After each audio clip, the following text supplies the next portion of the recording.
Pessoal, olha essa informação que eu acabo de receber, atualizada, bombástica e... Es fundamental destacar cómo la tiranía avanza contra la población común en Brasil. Bombástico, se prepare porque a informação aqui é quentinha e mais uma vez a história volta à tona. Dá uma olhada você mesmo agora. E não esqueça, hein? Esmaga o dedo no like, se inscreva no canal e deixe muito, mas muito comentários aqui embaixo. Últimos 5 anos no Brasil, principalmente pelo Alexandre de Moraes, mas com apoio de grande parte da Suprema Corte brasileira, criou uma ditadura e uma atmosfera de censura e perseguição que até mesmo jornais, reconhecidamente de esquerda, estão começando a falar contra isso. Nesses últimos meses, nós temos visto vários editoriais, que são aquelas opiniões que um jornalista dá ali na imprensa, que está começando a criticar decisões de Moraes. Hoje saiu um editorial do Estadão que me deixou um tanto quanto preocupado. Se o Estadão continuar desse jeito, provavelmente ele vai ser fechado, perseguido, vai ter jornalistas sendo presos, tudo em nome da democracia e da tal liberdade de expressão. Só que não podemos esquecer, foram esses jornais que passaram pano e que defenderam, em alguma parte até defendem ainda hoje, os mais histéricos jornalistas, as ações do Alexandre de Moraes. Só que esse editorial de hoje vale a pena ser lido. Tá? Dificilmente eu recomendo o Estadão, mas esse aqui vale a pena. A credibilidade do STF em queda livre. Ignorando críticas de corporativismo... Vou pegar meu óculos aqui que eu tô ficando velho. Ignorando críticas de corporativismo, ativismo e partidarismo, a Corte diz que está salvando a democracia e civilizando o país, mas a percepção popular parece ser a de que faz o oposto. Então, vamos lá, olha só. Em sua posse como presidente do Supremo Tribunal Federal, em setembro de 2023, Luiz Roberto Barroso citou sua fórmula predileta para descrever a magistratura, a vanguarda iluminista que empurra a história na direção do processo civilizatório. Olha que loucura um presidente de uma Suprema Corte falar um negócio desse, tá? Mas vamos lá. E ilustrou com uma lista de prioridades: combate à pobreza, desenvolvimento sustentável, liderança ambiental do Brasil, que foi uma catástrofe, né? Saneamento e moradia, com altas autoridades, celebridades e magnatas. A festa que se seguiu consumou a autocelebração da Corte. Os ministros não se cansam de repetir que o STF salvou a democracia. Parecia chegado o momento de reformá-la. No entanto, em 2 anos, a credibilidade da Suprema Corte despencou, segundo pesquisa do Poder Data. O contingente de brasileiros que consideram o desempenho do STF ótimo ou bom diminuiu de 31% para 12%, o mais baixo histórico, tá? Os que consideram ruim ou péssimo passaram de 31% para 43%. A pesquisa não indaga as razões, mas esse jornal tem algumas hipóteses. Vamos lá. A percepção de que as cortes judiciárias são cortes aristocráticas conta muito. Os juízes que deveriam garantir que a lei seja igual para todos são especialistas em pervertê-las a seu favor. Opa, esse cara vai preso, hein? Com o teto constitucional de remuneração depredado sobre a complacência da Corte Constitucional, o céu é o limite para a concentração de benefícios inimagináveis para o resto do funcionalismo. E ainda mais para os cidadãos comuns que bancam o judiciário mais caro do mundo. Mas o desenvolvimento não se improvisa, mas o subdesenvolvimento não se improvisa. E esse patrimonialismo não é obra de 2 anos, mas de décadas. De resto, outras pesquisas mostram que o descrédito do STF é maior que o do judiciário. Logo, há de haver outras razões para ele. Uma delas é o afã pelos holofotes. Sentenças são anunciadas fora dos autos, até antes dos autos. Com vescotes com poderosos de Brasília, ou empresários são propagandeados como discussões sobre o Brasil. Mas não poucos brasileiros leem nas entrelinhas lobby e conflito de interesse. Quem dera os ministros quisessem só discutir o Brasil e não reconfigurá-lo. Ora atuando como moderador, ora os outros poderes. Ora entre outros poderes. Ora extrapolando suas competências. O STF age como um poder imperial, determinando ao executivo políticas públicas. Opa, tá chamando de Brasil de ditadura? De câmeras e uniformes policiais até o modo de combater o incêndio ou abrigar moradores de rua, e dispondo-se a reescrever leis sobre aborto, drogas, internet, remarcação de terras indígenas, entre outros temas. Mas quem dera a Corte só se intrometesse nos afazeres dos representantes eleitos, sem favorecer lados. No entanto, garantismos e punitivismo flutuam ao sabor da conveniência partidária. Condenações de réus confessos pela Lava Jato são anulados a rodo. A lei das estatais, criada após esses escândalos, foi temporariamente suspensa para o governo lula-petista forrasse empresas estatais com correligionários. E que está falindo dessas empresas, né? O Vale Tudo contra a corrupção do lavajatismo renasceu mais forte no Vale Tudo pela democracia relativa, né? Dos inquéritos intermináveis e sigilosos contra bolsonaristas. Mesmo críticos que nada têm a ver com o bolsonarismo são censurados como extremistas e suas críticas são tomadas como ataque às instituições. Patrimonialismo, paternalismo, corporativismo, protagonismo, autoritarismo, partidarismo quadram mal com a sobriedade e a imparcialidade que se esperam da justiça. E a reprovação popular parece decorrer disso. Viradas de anos são propícias para rever posições e corrigir rumos. A época do Natal evoca palavras do Evangelho. Médico, cura-te a ti mesmo. Os ministros fariam bem em se ocupar menos com os ciscos nos olhos dos outros poderes e mais com as traves nos seus. A vanguarda iluminista do Supremo pode ignorar olimpicamente conselhos como esses e também o sentimento público, mas, se continuar semeando o vento, que não se surpreenda quando colher tempestades. Admiro o Estadão, mesmo sendo tarde demais. É bom ver que tem uma parcela aí que está acordando para o que aconteceu, mas como eu disse, é tarde demais. A única solução, vocês da imprensa que estão começando a acordar para o monstro que vocês ajudaram a criar, a única solução que o Brasil tem agora é eleger uma leva de senadores que estejam dispostos a devolver o STF à caixinha a qual ele foi originalmente criado. Só que esse monstro criou tamanhas garras que ele vai interferir e impedir que esses senadores sejam eleitos. E essa é uma das principais razões de estarem perseguindo determinadas pessoas do espectro político, porque veem essas pessoas como futuros próximos senadores e vão fazer de tudo para prendê-las, caçá-las, torná-las inelegível. Esse monstro saiu do controle. Me desculpa, saiu absolutamente do controle. Eu não acho...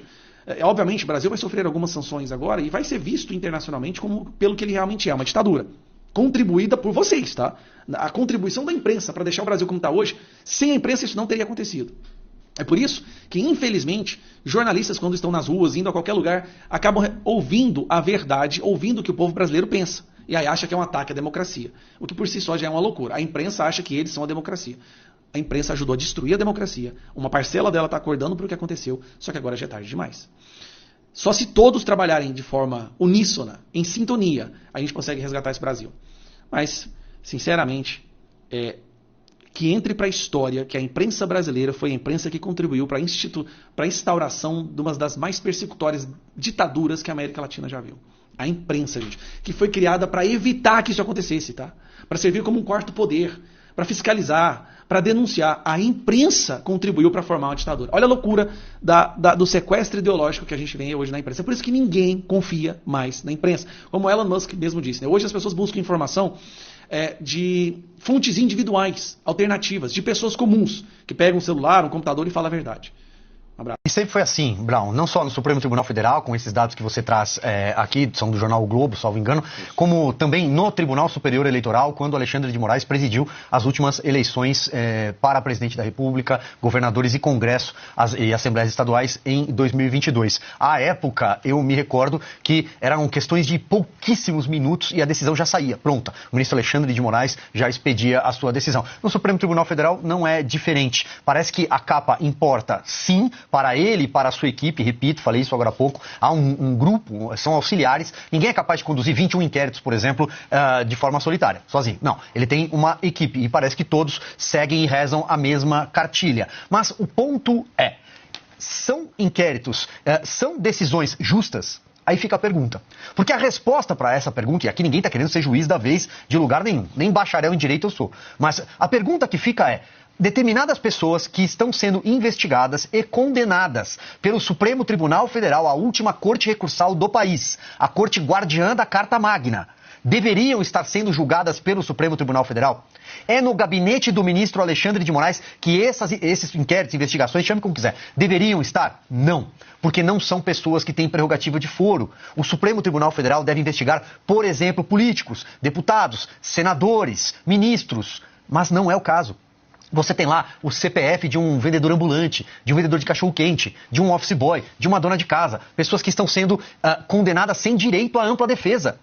E não adianta dizer não, elas estão sendo bem tratadas pelo Supremo. A Procuradoria-Geral da República muitas vezes é acionada depois. Sendo que o papel do Ministério Público é o papel acusatório. O sistema penal brasileiro ele é majoritariamente e tradicionalmente acusatório. E muitas vezes sequer o Ministério Público é quem inicia, quem starta uma investigação, um pedido de investigação no Brasil. Não é. Tudo nasce de um mesmo gabinete que tem a Polícia Federal a seu dispor, a seu serviço. E aquela pessoa, uma vez condenada, não tem a quem recorrer, não há. Eu vou insistir nesse ponto porque isso é fundamental para que o Brasil, em algum momento, volte à sua normalidade institucional. E isso só será possível por meio da lei. Isso só será possível por meio do Estado de Direito. Qual é o caminho? O caminho é a dupla jurisdição. É que uma pessoa possa ser investigada por um juiz de vara e depois recorrer, ter um pleno para recorrer. Nem isso acontece. Aliás, sequer os advogados, por exemplo, já que a gente falou do 8 de janeiro aqui, daquele tumulto, daquela tarde que terminou de uma forma que ninguém gostaria, aquele tumulto gerou uma série de condenados, muitos condenados com uma tornozeleira eletrônica em casa e outros condenados atrás de uma cela de um muro de pedra, vendo seus filhos crescerem do outro lado, sem que sequer tenham cometido crime, sem que a materialidade tenha sido comprovada porque não houve a devida individualização da conduta.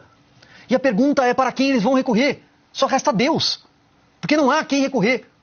Tudo passa pelas mãos do ministro Alexandre de Moraes. Até quando nesse país? Eu acho que está na hora do Brasil virar essa página. Mas a gente sabe quem não quer virar essa página. É o Supremo Tribunal Federal e o presidente Lula da Silva, que aliás é capaz até de fazer algum ato para comemorar o 8 de janeiro daqui a pouco. Quiero compartir con ustedes una situación que me preocupa. En la ciudad de La Plata han detenido exiliados políticos brasileños en Argentina. Estas personas que han solicitado asilo político tienen protección legal contra cualquier intento de extradición por parte del Estado brasileño. Es alarmante, es inconcebible que hayan sido arrestados a pesar de esa protección y que la detención haya sido realizada aparentemente de forma ilegal por un juez vinculado a la izquierda radical argentina. Sin embargo, confío en que en nuestro país, bajo el liderazgo del presidente Javier Milei y con la excelencia del nuevo canciller Gerardo Wertheim, las leyes serán respetadas y se va a prevenir cualquier abuso a la autoridad. No vamos a permitir que ancianos, madres y personas con necesidades especiales acusados injustamente de intentar un golpe de Estado sean deportados y sufran violaciones a sus derechos en nuestra tierra. Lo que en Brasil se utiliza como prueba de amenazas al Estado de Derecho como objetos inofensivos es realmente en el mundo civilizado motivo de preocupación y solidaridad. Consegue mais uma vez envergonhar o Brasil diante do mundo inteiro. Como vocês sabem, nós temos aí uma ditadura na Venezuela, desta vez confirmada e reconhecida pelo mundo inteiro. Apenas os mais histéricos esquerdistas ainda se atrevem a defender aquilo. Até aquele esquerdista mais sensato, centro-esquerda, já reconheceu. O mundo inteiro já sabe que houve um golpe na Venezuela, as eleições foram fraudadas, Maduro é ilegítimo e ele criou uma ditadura. Foi condenado pela ONU, pelo Tribunal Internacional, por estar prendendo crianças, assassinando os manifestantes, prendendo e assassinando a oposição. Talvez a pior ditadura que já existiu no último século aqui na América Latina. E todo mundo democrático se afasta do Maduro. Todos do mundo democrático, ou que pelo menos queira parecer ser democrático. Desde que houve esse golpe, Lula se recusa a denunciar a Venezuela como sendo uma ditadura. E ele disse que só reconheceria a vitória de Maduro se as atas fossem apresentadas. Bom, o Supremo Tribunal da Venezuela disse que não vai apresentar as atas, que as atas agora estão em sigilo, que eles não vão mostrar em nome da democracia. Parece muito o STF do Brasil, né? Em nome da democracia, eles vão segurar as atas. Pois bem, recentemente foi emitida uma carta para algumas entidades aqui no Brasil pedindo para que Lula reconhecesse a vitória do Maduro. Inclusive estava lá a Associação Brasileira de Imprensa, MST, CUT, Associação do Judiciário Democrático. Olha a loucura. A Associação do Judiciário Democrático pedindo que Lula reconhecesse Maduro como presidente da Venezuela. Aí, meus amigos, nós que fomos censurados durante a campanha em 2022, dizendo que Lula era amigo de ditadores, que Lula andava com o ditador Maduro, sai essa matéria aqui hoje.